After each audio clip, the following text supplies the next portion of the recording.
তিরমিজি শরীফের একটি হাদিসে পাকের অর্থ হযরত আবু হুরায়রা রাদিয়াল্লাহু তাআলা আনহু হইতে বর্ণিত আছে যে রাসূলুল্লাহ সাল্লাল্লাহু আলাইহি ওয়াসাল্লাম ইরশাদ করিয়াছেন, কিয়ামতের দিন লোকদেরকে তিন প্রকারে উঠানো হইবে। একদল পায়ে হাঁটিয়া চলিবে, একদল সওয়ারিতে আরোহণ করিয়া চলিবে, একদল মুখের উপর ভর করিয়া চলিবে। আরজ করা হইল, ইয়া রাসূলুল্লাহ সাল্লাল্লাহু আলাইহি ওয়াসাল্লাম, মুখের উপর ভর করিয়া কি রূপ চলিবে?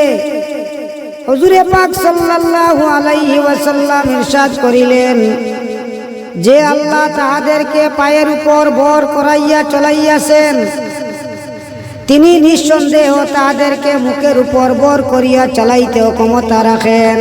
আল্লাহু আকবার। ভালোরূপে বুঝিয়া লও, ইহারা তাহাদের মুখের দ্বারাই জমিনের প্রতিটি তিলটিলা এবং প্রতিটি কাঁটা হইতে বাঁচিবে।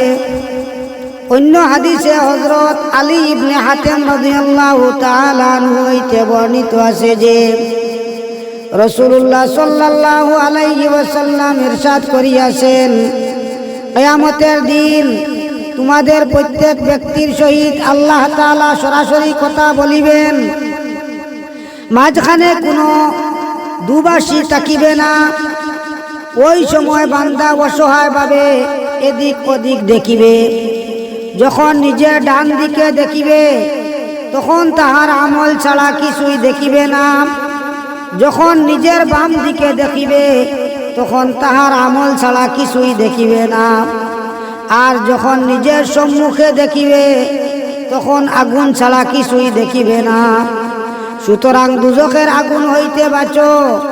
যদিও শুকনা খাজুরের টুকরা দ্বারা সদকা করা সম্ভব হয়। আল্লাহ পাক পরওয়ারদিগার আলমে আমরারে বেশি বেশি আমল করার তৌফিক দেখবা। আমিন।